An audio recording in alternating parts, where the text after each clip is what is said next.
teman-teman semua. Gimana kabarnya hari ini? Ya, kakak berharap kita semua dalam keadaan sehat ya teman-teman ya. Nah, saat ini kita akan sama-sama mendengarkan cerita firman Tuhan. Namun sebelumnya mari kita berdoa.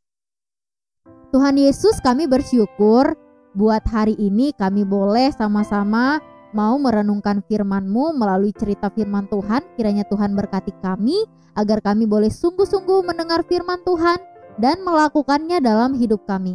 Dalam nama Tuhan Yesus kami telah berdoa dan bersyukur kepadamu. Amin. Ya, teman-teman, saat ini kita akan mendengarkan cerita firman Tuhan dengan tema ditinggikan dan direndahkan. Nah, teman-teman yang dikasihi Tuhan, kita akan membahas firman Tuhan ini, namun sebelumnya kita akan menghafal ayat hafalan dulu dari Lukas 18 ayat 14b. Lukas 18 ayat 14b. Ayo kita baca bareng-bareng dulu. Sebab barang siapa meninggikan diri, ia akan direndahkan, dan barang siapa merendahkan diri, ia akan ditinggikan. Lukas 18 ayat 14b. Oke. Nah, teman-teman yang dikasih Tuhan, tadi tema kita apa? Ditinggikan dan direndahkan. Nah, teman-teman, suatu ketika Tuhan Yesus bercerita kepada murid-muridnya dan orang-orang yang ada di sana bahwa ada sebuah perumpamaan atau penggambaran yang disampaikan Tuhan Yesus. Ada dua orang yang pergi ke bait suci. Siapakah dia? Dia adalah orang Farisi dan pemungut cukai, teman-teman.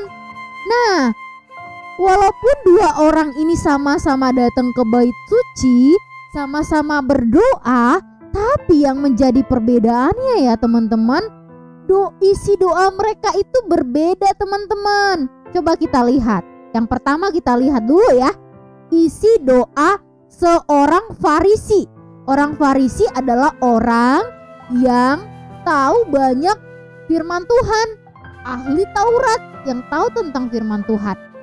Nah, tapi kita mau lihat gimana sih isi doanya. Nah, ini dia.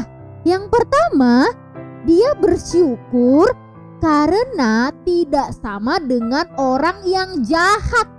Berarti menganggap dia orang yang paling baik. Seperti apa contohnya? Seperti perampok, orang lalim, pezina, dan bukan seperti pemungut cukai ini. Sambil nunjuk seorang pemungut cukai di situ yang sedang berdoa. Dia bilang, aku bersyukur nih tidak seperti orang ini. Itu yang pertama, teman-teman. Yang kedua, dia bilang gini lagi, aku berpuasa 2 kali seminggu. Wow, luar biasa. Berpuasa 2 kali seminggu. Pernah gak teman-teman berpuasa seperti orang Farisi ini? Nah, dia fokus dengan dirinya, memuji dirinya sendiri dalam doanya. Lalu apa yang ketiga? Dia bilang, aku memberikan perpuluhan, teman-teman. Wow, luar biasa ya, sangat rohani ya teman-teman. Itu isi doanya. Isi doa orang Farisi itu fokus kepada dirinya sendiri dan memuji dirinya sendiri, bukan memuji Tuhan. Ayo kita lihat sekarang doa pemungut cukai. Ya, sikap dan isi doa pemungut cukai ini teman-teman, dia berdiri jauh-jauh. Tidak berani dia lihat ke atas, tidak berani dia lihat Allah. Dia nunduk ke bawah gitu ya. Dia pukul dirinya karena dia merasa aku ini orang berdosa. Allah itu adalah Allah yang baik, Allah yang kudus, Allah yang suci, sedangkan aku ini orang berdosa. Dia bilang gini, ya Allah, kasihanilah aku, orang berdosa ini. Dia sadar dirinya siapa, teman-teman. Dia sadar bahwa dia bukan orang suci, bahwa dia bukan orang baik. Jadi dia datang merendahkan dirinya sama Tuhan. Dia sungguh-sungguh datang sama Tuhan, merendahkan hatinya. Dan di sini menunjukkan dia itu minta ampun sama Tuhan untuk setiap dosa-dosanya, teman-teman. Nah, teman-teman yang dikasihi Tuhan, kita lihat di sini ada dua orang yang sama-sama berdoa ke bait suci, tapi yang satu dengan kesombongan, fokus pada dirinya sendiri, bukan memuji Tuhan, tapi yang satu lagi merendahkan dirinya, teman-teman. Dia sadar dirinya siapa di hadapan Tuhan. Wah, luar biasa ya teman-teman. Coba teman-teman pengen yang mau jadi siapa sih? Mau jadi orang Farisi atau orang pemungut cukai? Tapi teman-teman, kakak berharap kita semua memilih seperti seorang pemungut cukai. Dia merendahkan dirinya di hadapan Tuhan. Karena firman Tuhan bilang apa tadi di ayat hafalan? Siapa yang merendahkan diri, dia akan ditinggikan. Justru orang Farisi tadi yang merasa rohani, merasa diri paling baik, dia akan direndahkan Tuhan. Karena dia sombong, karena dia meninggikan dirinya. Jadi teman-teman, kita gak boleh sombong. Kita gak boleh sombong. Coba kita lihat ya perbandingan orang yang sombong dengan orang yang rendah hati. Ayo kita lihat gambar ini. Yang pertama, ini adalah orang yang tinggi hati, teman-teman. Nah, orang yang tinggi hati, teman-teman. Nah, gimana coba lihat itu tampangnya ya, tengil ya, songong ya, tuh. Dia ini pegang pinggang ya. Wah, nantangin siapa dia itu ya? Gak ada temennya. Jadi jangan mikir orang yang sombong itu punya temen, sendiri dia. Yang ada cuman bayangan seakan-akan gede padahal orangnya kecil. Nah ini, itu orang sombong. Orang yang meninggikan dirinya ya. Coba lihat gambar 1. Rendah hati ya. Ini adalah orang yang rendah hati, seperti kisah siapa? Daud dan Yonatan.